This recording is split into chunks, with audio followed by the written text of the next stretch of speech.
بسم اللہ الرحمن الرحیم۔ السلام علیکم ورحمۃ اللہ وبرکاتہ۔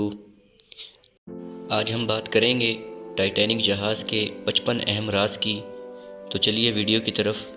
14 اپریل 1912 رات 11:40 پر ٹائٹینک آئس برگ سے ٹکرایا۔ ٹائٹینک کے ڈوبنے کے بعد زیادہ تر لوگ 20 منٹ کے اندر دل کا دورہ پڑنے سے مر گئے۔ 1912 میں جب ٹائٹینک ڈوبنے لگا، ایک خاتون مسافر نے اپنے کتے کو چھوڑنے سے انکار کر دیا اور جہاز میں رہنے کا انتخاب کیا۔ بعد میں وہ عورت اپنے کتے سمیت پانی میں مردہ پائی گئی۔ آئس برگ کو سب سے پہلے ایک ٹیم نے دیکھا اور خطرے کی گھنٹی بجا دی۔ جہاز کو ٹکرانے سے بچانے کے لیے تیزی سے اس کا رخ موڑ دیا گیا، لیکن بہت دیر ہو چکی تھی۔ سمندر میں -2 سینٹی گریڈ کی وجہ سے کچھ مسافر سردی سے مر گئے۔ ٹائٹینک کو غرق کرنے والا آئس برگ تقریباً 3000 سال سے موجود ہے۔ 4 دن کے سفر کے دوران ٹائٹینک کو 6 آئس برگ وارننگ موصول ہوئی تھی۔ جہاز 2 حصوں میں ٹوٹا اور بہت تیزی سے ڈوب گیا۔ دلچسپ بات یہ ہے کہ کیپٹن سمیتھ اس سفر کے بعد ریٹائر ہونے والے تھے، لیکن وہ جہاز میں ہی وفات پا گئے۔ ایک عورت نے اپنے شوہر کے بغیر لائف بوٹ میں سوار ہونے سے انکار کر دیا تھا۔ شاید یہ ٹائٹینک کی سب سے زیادہ دل چھونے والی کہانیوں میں سے ایک تھی۔ کچھ خوش قسمت مسافر جنہوں نے ٹکٹ خریدے لیکن سوار نہ ہو سکے، ان میں ملٹن ہرشیز بھی شامل تھے، جنہوں نے ہرشیز چاکلیٹ کی بنیاد رکھی۔ 3rd کلاس کے مسافروں کو فرار ہونے کی کوشش میں رکاوٹیں پیش آئی تھیں، جیسے کہ دروازوں کا بند ہونا، جس کی وجہ سے افراتفری پھیل گئی تھی۔ ٹائٹینک کی لائٹس آخر تک جلتی رہیں کیونکہ جہاز کے تمام انجینئر جہاز کو روشن رکھنے کے لیے جہاز میں موجود رہے۔ انجینئرنگ عملے کے تمام ارکان ہلاک ہو گئے تھے۔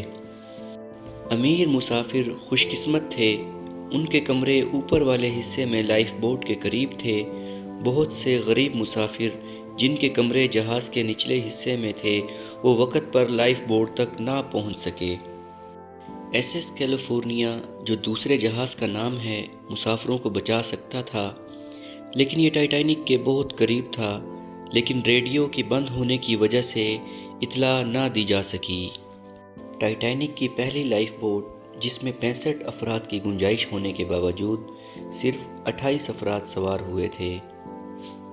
جان جیکب ایسٹر ٹائٹینک پر سوار سب سے امیر شخص تھا، جس کی مالیت اس وقت تقریباً $85 ملین یا آج کے تقریباً $2 بلین کے برابر ہے۔ وہ بھی جہاز میں ہلاک ہو گیا تھا۔ بچ جانے والے مسافروں میں 61% فرسٹ کلاس کے مسافر تھے۔ جہاز کی تعمیر کے دوران 2 مزدوروں کی موت ہوئی۔ ایک عورت بہت خوش قسمت تھی جو جہاز کے ساتھ ڈوبنے کے باوجود زندہ رہی۔ ٹائٹینک بہت خوبصورت اور شاندار جہاز تھا کیونکہ ڈیزائنر نے اسے رٹز ہوٹل سے متاثر ہو کر ڈیزائن کیا تھا۔ جب جہاز آئس برگ سے ٹکرایا تو جہاز میں 300 فٹ کا سوراخ ہو گیا تھا۔ ٹائٹینک پر زندگی کا انحصار اس بات پر تھا کہ آپ کون تھے اور آپ کے پاس کتنا پیسہ تھا۔ ٹائٹینک پر کم از کم 10,000 لائٹ بلب استعمال کیے گئے تھے۔ ٹائٹینک پر سوار 13 جوڑے اپنے ہنی مون پر تھے۔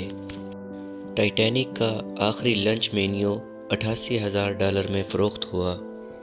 ٹائٹینک کے ساتھ ڈوبنے والی سب سے مہنگی ترین چیز ایک پینٹنگ تھی۔ ٹائٹینک کی ایک چابی $1,30,000 میں فروخت ہوئی۔